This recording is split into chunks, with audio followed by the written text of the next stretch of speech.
नमस्कार, नई परख पर आप सब लोगों का स्वागत है। एसआईआर की पूरी प्रक्रिया के बारे में जितने सवाल विपक्षी दलों ने उठाए हैं, उससे ज़्यादा उसे छिपाने की कोशिश मुख्य धारा की मीडिया ने किया है। लेकिन बार-बार विपक्षी दल इस पूरी प्रक्रिया पर सवाल उठा रहे हैं। आज तृणमूल कांग्रेस के नेता अभिषेक बनर्जी ने मुख्य चुनाव आयुक्त से मुलाकात की। मुख्य चुनाव आयुक्त के साथ उनकी 2.5 घंटे की बैठक चली। इस बैठक में उनके साथ तृणमूल कांग्रेस के कई सांसद थे, पश्चिम बंगाल के कई वरिष्ठ मंत्री थे। और अभिषेक बनर्जी ने बाद में यह बताया कि तृणमूल कांग्रेस की तरफ से जितने भी सवाल उठाए गए, उनका कोई ठोस जवाब चुनाव आयुक्त के द्वारा नहीं दिया गया, बल्कि मुख्य चुनाव आयुक्त आक्रामक तरीके से उन सवालों को दबाने की या उन्हें खारिज करने की कोशिश करते रहे। अभिषेक बनर्जी ने यहाँ तक कहा कि मुख्य चुनाव आयुक्त आक्रामक तरीके से उनकी तरफ उंगली दिखाकर बातचीत कर रहे थे, जिसके जवाब में उन्होंने उनसे कहा कि आप उंगली नीचे करके बात कीजिए। आप सरकार के द्वारा मनोनीत व्यक्ति हैं और आप जिनसे बातचीत कर रहे हैं, वे जनता के प्रतिनिधि हैं। अभिषेक बनर्जी का जोर इस बात पर रहा कि जो सरकार है, अब वह वोटरों को चुन रही है। यह स्थिति पहले की तुलना में बिल्कुल अलग हो चुकी है, जब वोटर सरकार को चुनते थे। उन्होंने यह कहा कि एल्गोरिदम के माध्यम से, सॉफ्टवेयर के माध्यम से वोटों में गड़बड़ी की जा रही है। यह एक ऐसी बात है, जिसके बारे में वर्तमान समय में भी अलग-अलग राज्यों में विपक्षी दलों के नेता आवाज उठा रहे हैं। मिसाल के तौर पर तमिलनाडु में जो शशिकांत सेंथिल नाम के एक नेता हैं कांग्रेस पार्टी के, उन्होंने भी चुनाव आयोग पर इसी तरह की मनमानी कार्रवाई करने का आरोप लगाया है। उनका यह कहना है कि पहले डी-डुप्लीकेशन सॉफ्टवेयर का इस्तेमाल चुनाव आयोग के द्वारा किया जाता था, लेकिन जब बिहार चुनाव की बारी आई, तो चुनाव आयोग ने डी-डुप्लीकेशन सॉफ्टवेयर के प्रयोग को बंद कर दिया। तर्क यह दिया गया कि ये पूरी तरीके से फुल प्रूफ नहीं है। लेकिन अब जब एसआईआर की प्रक्रिया चल रही है, तो फिर से डी-डुप्लीकेशन सॉफ्टवेयर का इस्तेमाल किया जा रहा है। चुनाव आयोग इस बारे में बिल्कुल ही मनमाना रवैया अपना रहा है। आप इस बात पर ध्यान दें कि चुनाव आयोग ने एक खास तरह की रणनीति अपना ली है। चुनाव आयोग अक्सर जो विपक्षी दल हैं, उनके नेताओं से मिलने में नानुकुर करता है। जब फिर भी एक मीटिंग तय हो जाती है, तो उस मीटिंग में चुनाव आयुक्त ऐसे मिलते हैं विपक्षी दलों के नेताओं से, मानो वो उनके मातहत काम करने वाले लोग हैं। उनके साथ बहुत ही आक्रामक तरीके से वो पेश आते हैं। कई बार उनकी बेइज्जती की जाती है, कई बार इस लहजे में बातचीत किया जाता है मानो वो लोग गलत शिकायत लेकर चुनाव आयोग के पास चले आए हैं। इसके अलावा चुनाव आयोग की एक और बड़ी रणनीति सामने रही है। वह रणनीति ये है कि जब बड़े-बड़े सवाल सार्वजनिक रूप से पूछे जा रहे हों, तो उन पर बिल्कुल खामोशी ओढ़ लो। राहुल गांधी ने कई सवाल उठाए हैं चुनाव की पूरी प्रक्रिया पर। उन्होंने बताया है कि हरियाणा चुनाव में किस तरीके से धांधली की गई। कई गंभीर सवाल उनकी प्रेस कॉन्फ्रेंस से उभर कर सामने आए, लेकिन ना तो मुख्य चुनाव आयुक्त ने उसका जवाब दिया और ना ही गृह मंत्री अमित शाह संसद में दिए गए अपने भाषण में उसका जवाब देने में सफल हो पाए। तो इस पूरी प्रक्रिया में जो बात सामने आती है, वह यह कि सरकार ने और चुनाव आयोग ने दोनों ने ही गोल-मोल बातों को करके इस पूरे मामले को रफा-दफा करने की रणनीति अपना ली है। इसके लिए कई बार मीडिया में दूसरी तरह की खबरें चला दी जाती हैं, या फिर इतना बड़ा देश है, नए-नए तरह के मुद्दे उभर कर सामने आते हैं और चुनाव आयोग की और सरकार की सोच यह है, जब नए मुद्दे उभर कर सामने आएँगे, तो फिर एसआईआर के बारे में कौन ही बात करेगा।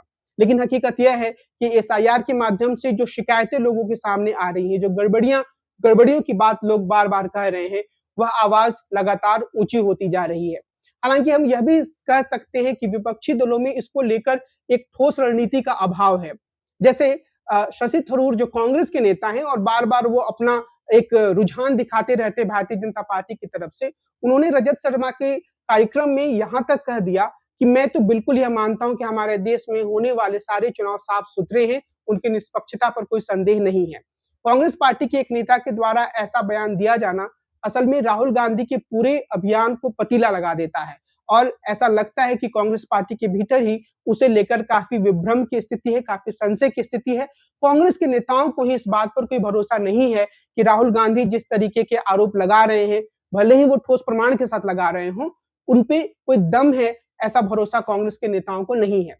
होना यह चाहिए कि जो विपक्ष के नेता हैं, जो अलग-अलग स्थानों पर हैं और उन्हें काफ़ी गहरी शिकायत है इस पूरी प्रक्रिया से, एसआईआर की प्रक्रिया से, वे उसके बारे में एक ठोस रणनीति बनाएँ। सभी दलों के नेतागण एक साथ आएँ और वे अपने सवालों की सूची को लेकर रोज़ प्रेस कॉन्फ्रेंस करें, अलग-अलग स्थानों पर धरना करें।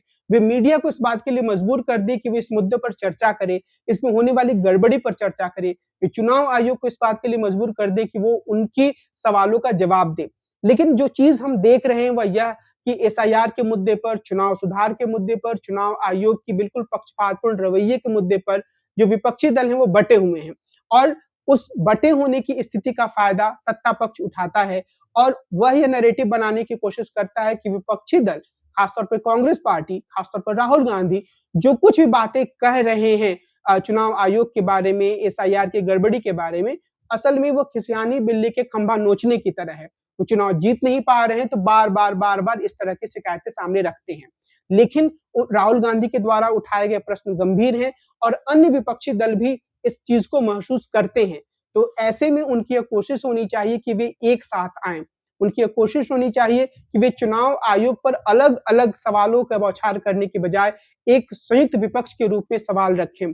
क्योंकि अगर वोटर लिस्ट में गड़बड़ी हो रही है, अगर वोटर लिस्ट में गड़बड़ी है, अगर एसआईआर की प्रक्रिया इतनी दोषपूर्ण है कि उससे कई विधानसभा क्षेत्रों में मतदाताओं की जो पूरी संरचना है वो बदल जाने का खतरा है और बिहार में कई लोगों ने कहा कि ऐसा हुआ है, तो फिर विपक्षी दलों को इस मुद्दे को अत्यंत गंभीरता से उठाने की जरूरत है।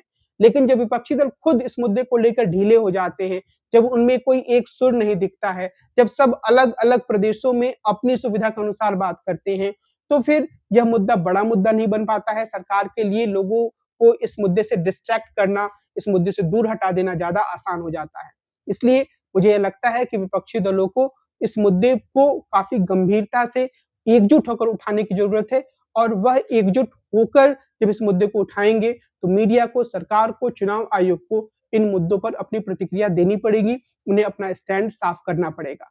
तो अगर इस मुद्दे को आगे ले जाना है, इस मुद्दे को जोरदार मुद्दे के रूप में तब्दील करना है, तो इससे काम नहीं चलेगा कि एक दिन अभिषेक बनर्जी पश्चिम बंगाल की चिंता को व्यक्त कर दें, किसी दिन अखिलेश यादव उत्तर प्रदेश की चिंता को व्यक्त कर दें, किसी और दिन तमिलनाडु का कोई नेता अपनी चिंता व्यक्त कर दें। बल्कि वो एक साथ आएँ और मिल-जुल कर इस बारे में ठोस कार्यक्रम बनाकर कदम उठाएँ, तभी विपक्ष अपनी आवाज को ज़्यादा मजबूती से जनता के सामने रख पाएगा। नई परख की आज की इस चर्चा को मैं इसी बिंदु पर विराम देता हूँ। कार्यक्रम को समाप्त करने से पहले मैं सभी दर्शकों से यह कहूँगा कि वे नई परख चैनल को ज़रूर सब्सक्राइब करें, हमारे कार्यक्रमों को देखें और इस पर अपनी टिप्पणियाँ भी दें। हम कल फिर मिलेंगे और किसी अन्य मुद्दे पर विस्तार से चर्चा करेंगे। नमस्कार।